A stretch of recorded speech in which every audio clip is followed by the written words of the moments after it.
ওনার ফেরার ঘটনা নিয়ে গণমানুষের মধ্যে প্রতিক্রিয়া কি? আমরা তো আগে বুঝলাম এই সমাবেশ কোনো বড় উদ্দীপনা জাগাইতে পারে নাই মানুষের মধ্যে, কিন্তু মিডিয়া যা হাইপ তুলছে তা বিস্ময়কর। এমন তেলাইতেছে তারে মার্টিন লুথার কিং বানাই দিছে, এমন তেলাইতেছে তারেক রহমানকে যে তারেক রহমান ভবিষ্যতে প্রধানমন্ত্রী কইয়া পরিচয় করাইতেছে। এটা দেখা খুবই বিরক্তিকর। মিডিয়া হাইপ তুলছিল 2004 সালে ভারতীয় লোকসভা নির্বাচনে, ইন্ডিয়া শাইনিং কইয়া বিজেপি নির্বাচনে নামছিল, গোহারা হারিছে। হিলারি ক্লিন্টন কেও মিডিয়া একদম হাইপ তুলছিল 2016 সালে, গোহারা হারিছে ট্রাম্পের কাছে। ব্রেক্সিটেও প্রেডিকশন ছিল ব্রিটেন ইউরোপিয়ান ইউনিয়নে থাকবে, থাকে না, এটা মিডিয়ার প্রেডিকশন ছিল। মিডিয়া ফ্রেম করতেছে তারেক রহমানকে ভবিষ্যতে প্রাইম মিনিস্টার হিসেবে, এটা হবে বিএনপির জন্য ডিজাস্টার। ঐতিহাসিকভাবে প্রমাণিত যে জনগণ মিডিয়ার ভুল বা বায়াস প্রেডিকশনকে কেবল ভুল হিসাবে পাঠ করে না, তারা এটাকে ম্যানিপুলেশনের চেষ্টা হিসেবে বোঝে। 2016 সালের নির্বাচনের পরে পিউ রিসার্চ সেন্টার ধারাবাহিক জরিপ করছিল, এখানে বলতেছিল যে মিডিয়া ট্রাস্ট কনজারভেটিভদের মধ্যে এইটা ইতিহাসের সবচেয়ে নিচে নামে আসছে।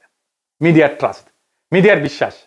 এবং অনেক তথ্যদাতা সরাসরি বলছে যে মিডিয়া আমাদেরকে বলার চেষ্টা করছে যেটা হবে, এবং তারা ভুল বলছে। এটাকে এজেন্ডা সেটিং হিসেবে মানুষ দেখে, মিডিয়া কভারেজ হিসেবে দেখে না।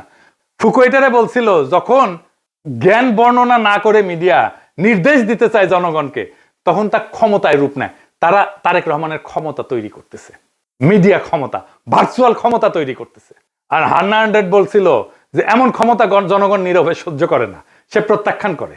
তাই বহু নির্বাচনে আমরা দেখি জনগণ ব্যালট ব্যবহার করে কেবল কোনো প্রার্থীর বিরুদ্ধে না, ভবিষ্যতে আগেই লিখে রাখা মিডিয়া ন্যারেটিভের বিরুদ্ধে প্রতিশোধ নেয়।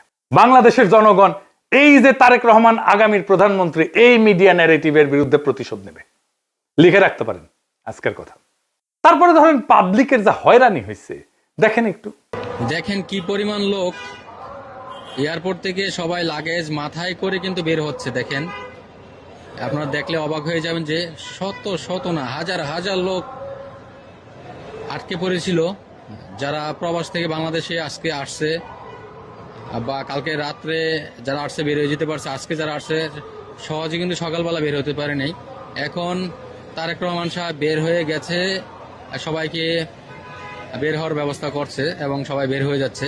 আর একটা হয়রানি দেখেন পাবলিক কি করছে।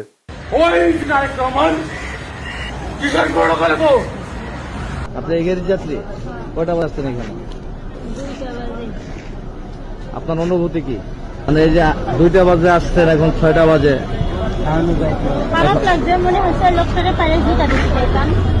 খুবই কান্না পাচ্ছে, খুবই কি বলবো, ভাষায় প্রকাশ করতে পারতেছি না।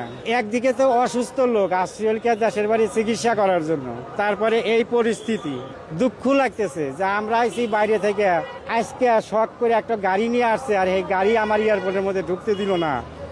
আমি এইভাবে ঠেলিয়ে ঠেলে নিতেছি, এতে তো আমার কাছে ওইটাই মনে হয় যে আমরা মনে হয় যে অপরাধী করছি।